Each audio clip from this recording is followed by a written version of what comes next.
قلت لي ربنا مش هيبارك لك، واهو ربنا بارك لي. قلت لك مالي حلال، قلت لي لا. لكن ولاد اهو ربنا بارك فيهم عشان اتربوا بعرق ابوهم الحلال.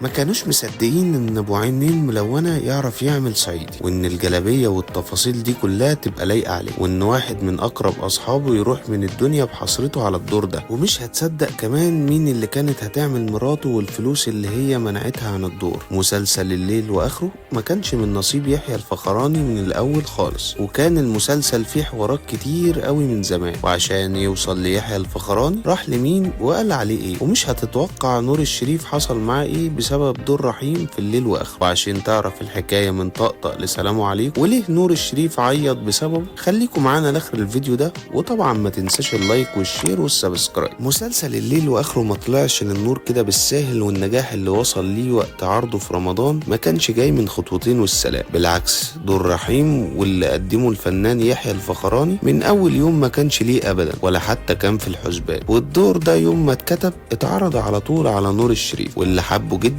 وكان طاير بيه من الفرح، وقال انه هيعمل دور يجمع فيه بين الحبيب والشقيان، وطبعا شبه الصعيدة الشقياني، فكان الدور مرسوم عليه بالملي. وبعد ما نور الشريف حضر للدور ورسم عليه كل حاجة في دماغه، حتى المخرجة رباب حسين هو اللي كان مختارها، بس مسلسل عمرو بن العاص وقف قدامه، والمنتج بتاع المسلسل اللي كان نور الشريف ماضي معاه من قبلها طلب من نور الشريف انه يبدأ تصوير المسلسل فورا، وهو ما بقاش عارف يعمل ايه. ولما طلب من منتج مسلسل الليل واخره يأجل المسلسل رفض، واصر برضه على انه يصور. ما بقاش قدامه اي حاجة غير ان المسلسل يتصور بحد تاني غير نور الشريف. وكان في وقتها رد فعل نور الشريف غريب جدا. ومش بس كده، لا كمان عيط اول ما الحلقة الاولى من المسلسل اتذاعت على التلفزيون. وبعد ما المسلسل طار من ايد نور الشريف اتعرض على محمود عبد العزيز، وكمان اتعرض على محمود حميد، بس برضه ما كانش من نصيبه. لحد ما جه قرار، وقرروا بانه يتعرض على يحيى الفخراني اللي ما كانش متوقع اصلا انه ممكن يعمل دور زي ده، عشان ملامحه مش ماشيه عليه. بس اما خدوه للقريه اللي بيتكلم عنها المسلسل لقى العمده نفس ملامحه بالظبط، وبعدها قرروا انه يعمل الدور ده،